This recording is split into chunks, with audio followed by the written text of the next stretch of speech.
Ok, merci beaucoup. Disons que dès les élections de 2007, on a compris qu'on devait porter sur les destinées de nos arrondissements. Et on a voulu rompre avec les vieilles habitudes, qui veut dire que quand on est élu en exécutif communal, et les populations restent à attendre que le maire fasse tout pour les populations. Et nous nous sommes dit qu'on ne peut plus fonctionner comme ça.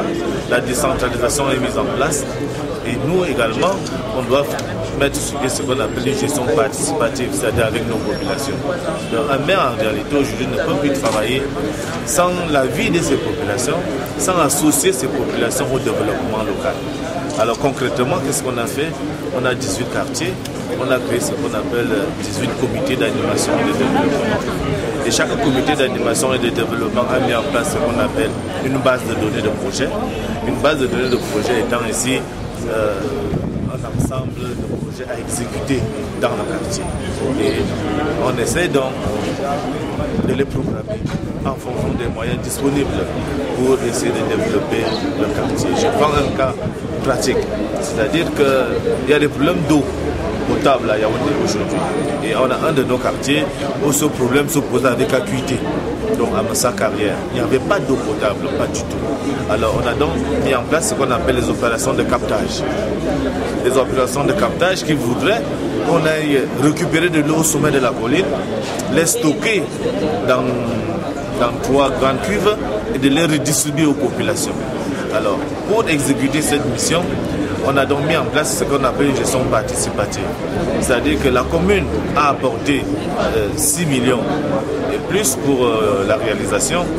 La mairie de Colombe à Paris, dont notre partenaire privilégié, a envoyé 12 millions de francs pour ce projet-là. Et les populations ont contribué en concurrence de 1 150 000 francs. Donc, en plus de la contribution des populations, il y a eu la main-d'œuvre locale, donc du quartier.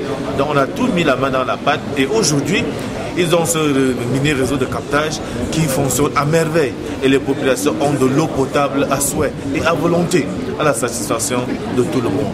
Voilà un peu de façon précise comment est-ce que nous mettons en place la gestion participative au sein de Yaoundé 2e. Et aujourd'hui, en ma qualité de maire, je comprends que c'est la voie obligée. Parce qu'une fois que les populations t'ont élu, elles ne doivent pas t'abandonner. Il faut que les populations s'impliquent dans les pouvoirs de décision, dans la contribution de développement des actions du quartier. Et c'est très important. Je prends un autre petit cas d'école. Si par exemple le maire vient et met la lumière dans le quartier, s'il n'y a pas les populations pour protéger la lumière installée, on va vandaliser dans 2 ou 3 jours.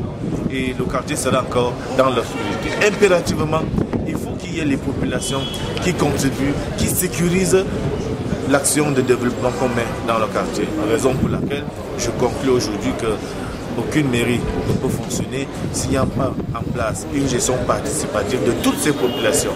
D'où donc ce projet de TIC Gov qui est arrivé à bon nommer, qui nous permettra maintenant de discuter, de sensibiliser, d'avoir toutes nos populations en temps réel et pouvoir les amener à assister au forum du quartier, aux assemblées des comités d'animation dans les quartiers pour que les populations comprennent que le développement, c'est l'affaire de chacun.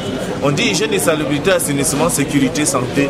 Il faut que les populations comprennent de quoi il est question, pourquoi elles doivent s'y impliquer pour que les résultats. Et c'est très important aujourd'hui pour nous dans les municipalités. C'est moi qui vous remercie.